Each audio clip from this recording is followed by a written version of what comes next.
মহানগৰীত যুৱকক মৰিয়াই ভৰি ভাঙি দিয়া তিনি আৰক্ষী উপপৰিদৰ্শক ৰিজাৰ্ভ ক্লোজ বশিষ্ঠ থানাৰ এছআই জ্ঞানজ্যোতি তামুলী পৰাগ বৰ্মন আৰু তীৰ্থনাথ ডেকাক ৰিজাৰ্ভ ক্লোজ মঙলবাৰে তিনি আৰক্ষী বিষয়াক তলব কৰিছিল আৰক্ষী আয়ুক্তই উল্লেখযোগ্য যে হুৰাহক্ত হৈ তিনি আৰক্ষী বিষয়াই ধন নাথ নামৰ এজন যুৱকক মৰিয়াই দুইখন ভৰি ভাঙি দিছিল আৰু ইমানেই নহয় এগৰাকী মহিলা আৰু আন দুই যুৱককো নিৰ্মমভাৱে কৰিছিল মাৰপিট তিনি অভিযুক্ত আৰক্ষী বিষয়াৰ বিৰুদ্ধে লোৱা পদক্ষেপত সন্তুষ্টি প্ৰকাশ কৰিছে ভুক্তভোগী যুৱকে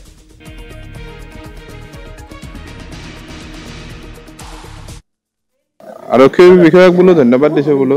শাস্তি পোৱাটো বিচাৰো দুখীয়ে বোলো আৰু জানো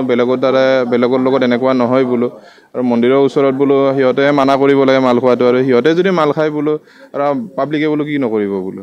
আৰক্ষী বিভাগক এটাই জনাম যে যাতে নেক্সট টাইম আৰু এনেকুৱা ঘটনা ঘটিব নালাগে আৰু তেখেতসকলক সেই পদৰ পৰা তলৰ পদলৈকে দিব লাগে সেইটোৱে বিচাৰো